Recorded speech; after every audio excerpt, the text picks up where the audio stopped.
রমাদান মাসের মধ্যে একটা রাত আছে, যে রাতের নাম হচ্ছে লাইলাতুল কদর।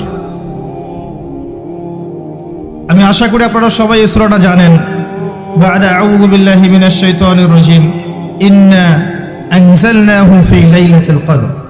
নিশ্চয়ই আমি কোরআনকে নাজিল করেছি লাইলাতুল কদরে, ভাগ্য রজনীতে। ওয়া মা আদরাকা মা লাইলাতুল কদর। হে নবী মুহাম্মদ সাল্লাল্লাহু আলাইহি ওয়াসাল্লাম, আপনি কি জানেন লাইলাতুল কদর কি জিনিস?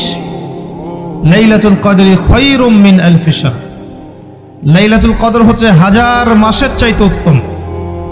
এখানে গাণিতিকভাবে ব্যাখ্যা করতে যাবেন না 1000 মাস সমান সমান কত বছর হয়, ব্যাপারটা এমন নয়। এখানে আধিক্য বোঝানো হয়েছে। হাজার হাজার মাস ইবাদত করলে যে নেকি হয়, এক রাত ইবাদত করলে সে নেকি হয়ে যাবে ইনশাআল্লাহ। এই রাতে কি হয়? স্পেশাল তানাজ্জালুল মালাইকাতু ওয়ার রূহ। এই মাসে আল্লাহর পক্ষ থেকে আল্লাহর ফেরেশতারা নেমে আসেন। কোথায় নেমে আসেন? পৃথিবীতে। তাদের সর্দার হিসেবে থাকেন জিবরাইল আলাইহিস সালাম। তানাজ্জালুল মালাইকাতু ওয়ার রূহু ফিহা বিইذনি রাব্বিহিম। আল্লাহর রবের আদেশে তারা এই কাজটা করেন। মিন কুল্লি আমর, প্রত্যেকটা বিষয়ের ফয়সালা হয় এই রাতে।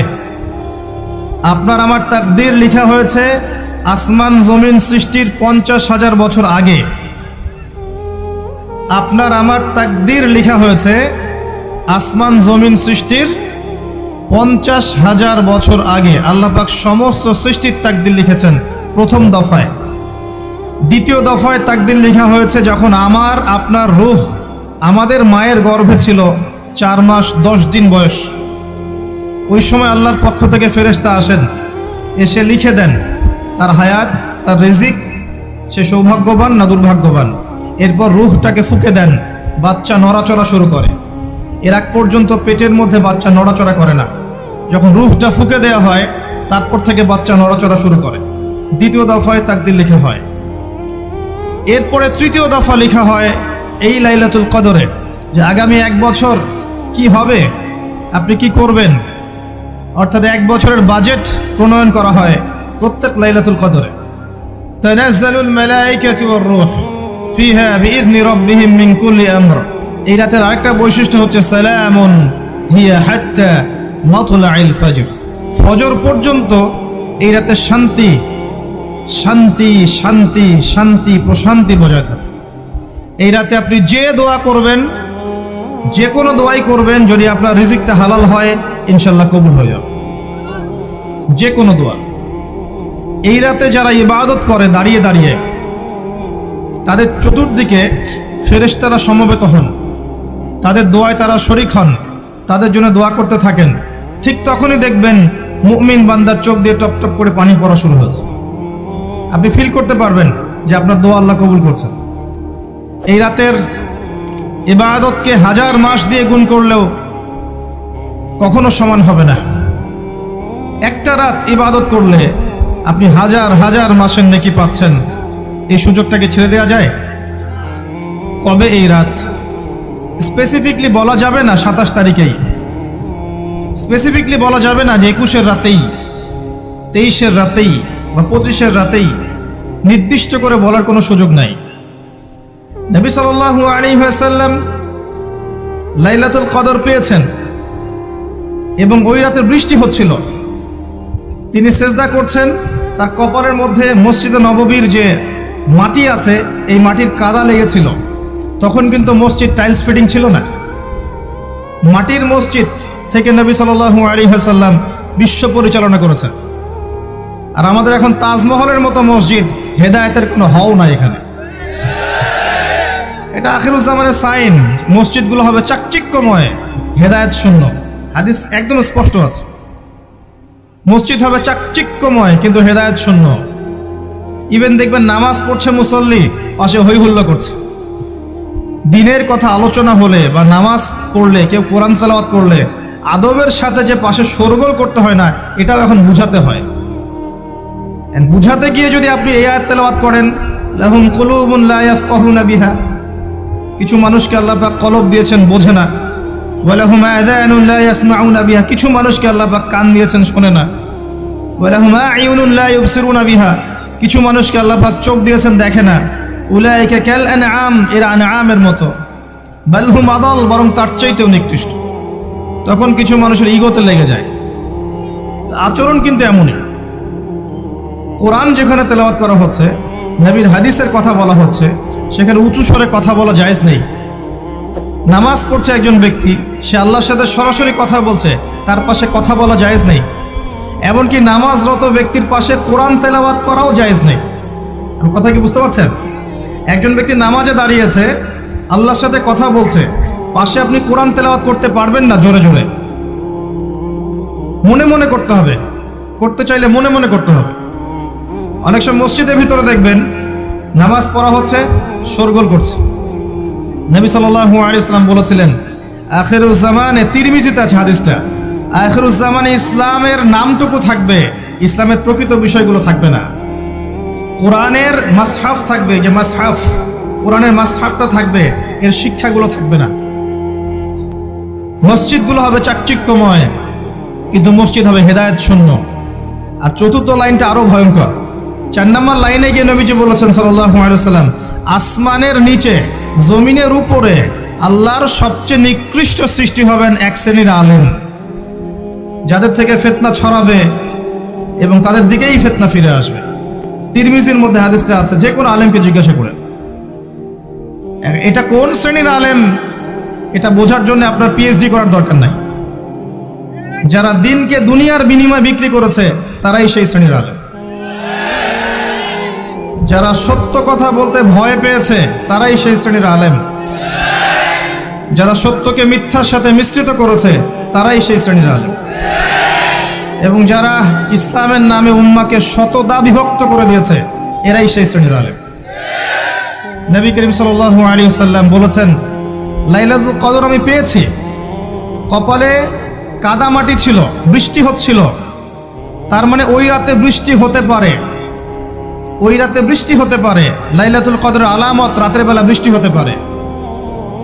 বৃষ্টি হয়েছে, তিনি নামাজ পড়েছেন, কপালের মধ্যে কাদা লেগেছিল, তিনি বের হয়েছেন, সাহাবীদেরকে বলবেন কোন রাতটা লাইলাতুল কদর, আজকের রাতটা লাইলাতুল কদর, এটা বলতে বের হয়েছেন।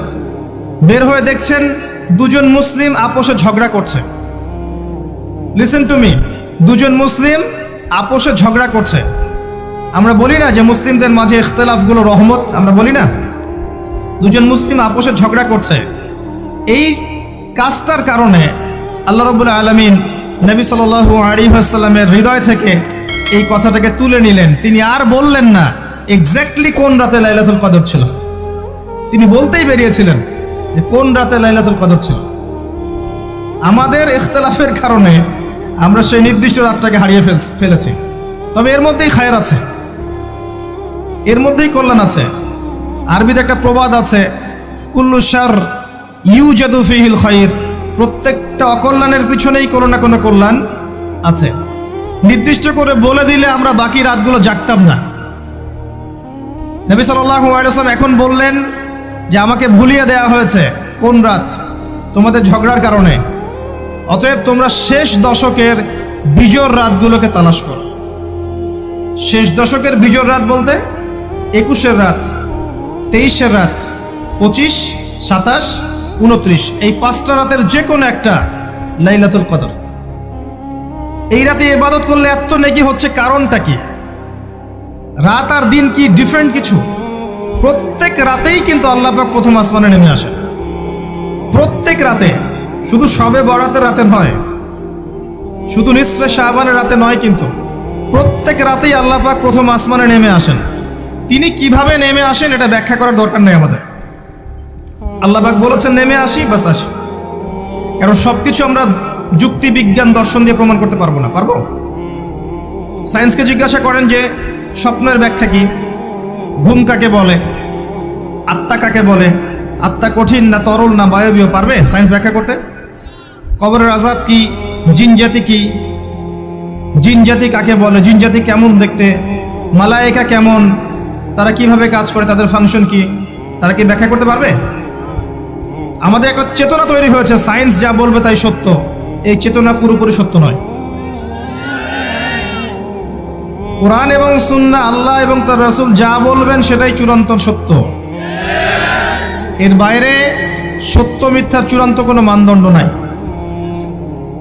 হ্যাঁ, সায়েন্সের ভিত্তি আমরাই দিয়েছি, এটা অমুসলিমরা দেয়নি, এর ভিত্তি মুসলিমরা দিয়েছে। পরবর্তীতে এরা এর উপর ঘষা মাজা করেছে। এখন সায়েন্টিফিক এবং টেকনোলজিক্যাল রেভলিউশন আসছে পশ্চিমা সভ্যতা থেকে। এই সভ্যতার ধারক বাহক ছিলাম আমরা। সভ্যতা এদের দ্বারা শুরু হয়নি, সভ্যতা নবীদের দ্বারা শুরু হয়েছে। তো সবকিছু সায়েন্স দিয়ে ব্যাখ্যা করা যাবে এমন নয়, কারণ সায়েন্সের সীমাবদ্ধতা আছে, আল্লাহর জ্ঞানের কোনো সীমাবদ্ধতা নাই। তো আল্লাহ নেমে আসেন, ব্যাস নেমে আসেন। নেমে এসে আল্লাহ পাক কি বলেন? আল্লাহ পাক তিনটা কথা বলেন। রাতের শেষ অংশ, রাতকে ভাগ করেন। যদি 6টার সময় রাত শুরু হয়, রাত কিন্তু রাত 12টায় শুরু হয় না, সূর্য ডুবে গেলেই রাত শুরু হয়, এটাই ইসলাম। এখন 6টা থেকে আপনি এই 5টা পর্যন্ত সময়টাকে 3 ভাগে ভাগ করেন। শেষের অংশ ধরে নেন যে 1টা থেকে 5টা, কথার কথা আমি এস্টিমেট করলাম। এই সময়টুকুতে আল্লাহ রাব্বুল আলামিন কাছে নেমে আসে প্রথম আসমানে, অর্থাৎ তার রহমত নিকটবর্তী হয় এবং তিনি আহ্বান করতে থাকেন 3টা জিনিস। 1, কে আছো? আমার কাছে কিছু চাইবে, যা চাইবে আমি তাই দিব। 2, কে আছো? আমার কাছে ক্ষমা চাইবে, আমি তোমাকে মাফ করে দেব। 3, কে আছো? কে আছো আমাকে ডাকবে, আমি তোমার ডাকে সাড়া দেব। মানে এই সময় আপনি যা চাইবেন ইনশাআল্লাহ, আপনার আকীদায় যদি শিরক না থাকে, আমলে যদি বেদাত না থাকে এবং আপনার রিজিক যদি হালাল হয়, ইনশাআল্লাহ তাআলা আপনার দোয়া কবুল করা হবে। আল্লাহ পাক প্রত্যেক রাতেই নেমে আসেন। তাহলে লাইলাতুল কদরকে এত স্পেসিফিকলি ইম্পর্টেন্স দেওয়ার কারণ কি? একটাই কারণ, মনে রাখবেন, লাইলাতুল কদরকে মর্যাদামণ্ডিত করার এবং রমাদান মাসকে শ্রেষ্ঠ মাস মর্যাদামণ্ডিত করার একটা কারণ, only one reason behind it, সেটা হচ্ছে এই মাসে এবং এই রাতে আল কোরআন নাজিল হয়েছে। কথা কি বুঝতে পারছেন? কোরআন নাজিলের কারণেই এই মাসটা মহামান্বিত, কোরআন নাজিলের কারণেই এই রাতটা সম্মানিত। ইন্না আনজালনাহু ফি লাইলাতুল কদর। আসুন সামনে যাই। নবী করিম সাল্লাল্লাহু আলাইহি ওয়াসাল্লাম যখন এই জাহেলি যুগে বাস করছেন, এই লাইলাতুল কদরে রমাদান মাসে আল্লাহ পাক কোরআন নাজিল করলেন। কি জন্য নাজিল করলেন? কারণ এই সমাজটাকে পরিবর্তন করার জন্যে, সমাজের জাহিলিয়াতগুলোকে দূর করার জন্যে নবী করিম সাল্লাল্লাহু আলাইহি ওয়াসাল্লাম প্রচণ্ড ফিকির করতেন। কি করা যায়, কি করলে মানুষগুলো শিরক ছেড়ে দিবে, কি করলে সুদ বন্ধ হবে, কি করলে মাদক থেকে মানুষ দূরে থাকবে, কি করলে নারীর সম্মান বৃদ্ধি পাবে। তিনি ভাবতেন কিভাবে গোত্রীয় হানাহানি বন্ধ করা যায়, তিনি এগুলো ভাবতে থাকতেন। হেরা গুহায় বসে তিনি এগুলো ভাবতেন কি করা যায়। যুবক বয়সে তিনি হিলফুল ফুজর তৈরি করেছেন এগুলো সমস্যা দূর করার জন্য, কিন্তু পরিপূর্ণরূপে সফল হয়েছেন বলতে পারি না আমরা, কারণ তখন ওহী আসেনি। এই ভাবতে ভাবতে ভাবতে ভাবতে একদিন এক রাতে তার কাছে আল্লাহর পক্ষ থেকে কোরআন নাজিল হলো। সূরা আলাকের প্রথম 5টা আয়াত, বিসমিল্লাহির রহমানির রহিম, ইকরা বিসমি রাব্বিকাল্লাযী খালাক। পড়ুন আপনার রবের নামে, যিনি আপনাকে সৃষ্টি করেছেন। খালাকাল ইনসানা মিন আলাক, যিনি মানুষকে সৃষ্টি করেছেন জমাট বাঁধা রক্তপিণ্ড থেকে। আমরা সবাই জমাট বাঁধা রক্তপিণ্ড ছিলাম মায়ের পেটে। আজকে আমরা আল্লাহদ্রোহী হয়েছি, কিন্তু আমরা পেটের মধ্যে এতটুকু জমাট বাঁধা রক্তপিণ্ড ছিলাম। সূরা ইয়াসিনের মধ্যে আল্লাহ পাক এই কথাটা বলেছেন, তোমাদেরকে তো নুতফা থেকে সৃষ্টি করেছি, ফাইদা হুয়া খাসিমুম মুবিন, যখন সে বড় হয়েছে সুস্পষ্টভাবে আল্লাহর বিরুদ্ধাচরণ করছে। ঈদের যে শপিংটার কথা বলছি, এটা এই কারণে বলছি, লাস্টের দশকে আমরা ঈদের শপিংয়ে বেশি ব্যস্ত থাকি, এতে করে লাইলাতুল কদরটা আমরা হারিয়ে ফেলি। লাস্টের দশক আমরা হয় ইতেকাফ করব, না হলে বাসায় নামাজ পড়বো, পরিবারবর্গকে নিয়ে রাত জাগবো। পারা যাবে ইনশাআল্লাহ? তারাবির নামাজ তো পড়বোই ইনশাআল্লাহ জামাতে। এবং আপনি 20 পড়েন আর 8 পড়েন, আপনি নামাজের কোয়ালিটিটাকে ভালো করার চেষ্টা করেন, নামাজের কোয়ালিটিটাকে বেস্ট করেন, ধীরে ধীরে তেলাওয়াত করেন, ধীরে ধীরে রুকু সেজদা করেন, নামাজটাকে এনজয় করেন, সময় নিয়ে, টাইম নিয়ে, 2 ঘন্টা সময় লাগুক, 3 ঘন্টা সময় লাগুক, এনজয় করে নামাজ পড়েন। আল্লাহ পাক তৌফিক দান করুন। এরপর শেষ রাতে আবার ওঠেন, পরিবারবর্গকে নিয়ে নামাজে দাঁড়ান, একসাথে জামাত করে নামাজ পড়েন, পরিবারে নফল নামাজ পড়েন, বাসায় বরকত হবে ইনশাআল্লাহ।